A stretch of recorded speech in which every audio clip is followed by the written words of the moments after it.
America is the only country that can print as much money as they want in the world. That is why even if they are in debt of over 38 trillion US dollars, the highest in the world, they are still able to make mega deals with these equatorial African countries like Rwanda and Congo, Uganda and Kenya, health deals. And this is how it works. The US dollar is the global reserve currency, and this gives those guys utmost power. This is the thing. In America, they have two major arms. The US Treasury, which is like the accountant of the US. They handle their money, they collect their taxes through the IRS, they pay for their expenditures, everything. And they also issue the annual budgets. And then there is a Fed, which is the Federal Reserve, which is also like the equivalent of our central banks. Now, the US Treasury will issue an annual budget, let's say, of like what? 9 trillion US dollars.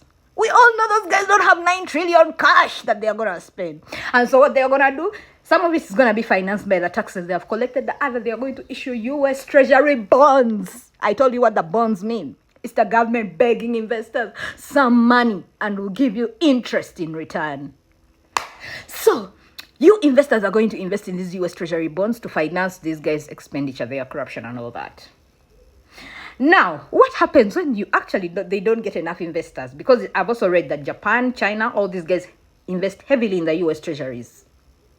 So now, if they don't get enough investors, guess what? The Fed is literally going to buy these bonds. Do you know what that means? The Fed is literally going to print new money, dollars, for these guys to spend. Oh my Lord. So I'm like, it's like the government needs money and the government prints the money. Oh my Lord. But that's not a problem because America knows these dollars are on demand elsewhere. Like the rest of the world is going to absorb them. They accept the dollars.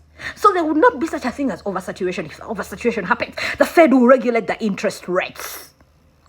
So what happens when a country like Zimbabwe decides to print its own money and be like, we don't give a fuck about these dollars? Zimbabwe did exactly that. So there was increase in the supply of money. Everybody had money to the point that bread was costing trillion Zimbabwean dollars, guys. You needed to carry a wheelbarrow to go and just buy yourself a loaf of bread. Now the thing is, money supply increased and yet the resources were still limited. So now the whole system crumbled and Zimbabwe had to get rid of its money and continue with the US dollar. But it's unfair because at first the US dollar was being backed against the what? The gold. 35 US dollars would give you 1 ounce of gold. That was in 1944 when they discussed the Bretton Conference where no African country was there. Caribbean countries were still under colonization. So these 44 guys agreed and said, we're going to be using the US dollar as the global reserve currency. At first, it was the pound because Britain was controlling a lot of trade all over the world because of the what? They had so many colonies. So now, after Britain was involved in those world wars, America is like, you know, we are your biggest creditors. They had lent Britain a lot of money. So now we're going to be starting doing things in our what? In our US dollar. Yeah, so the pound stayed, but it was no longer like that respected. You get the US dollar took over. Now, the challenge is, after we got independence, we didn't get financial independence. Those guys didn't give us with a gold reserve. They didn't leave us with a gold reserve or some dollars for us to start. So it immediately meant that after we got independence, we had to borrow to start the developments. Father Lord. That's why this system is so crazy and unfair because America can continue printing as much money as you can, but you can't print as many Kenya shillings as you want, as many Uganda shillings as you want, because your money is not globally accepted. So you need enough dollars to equate to the amount of money you're printing in your own country.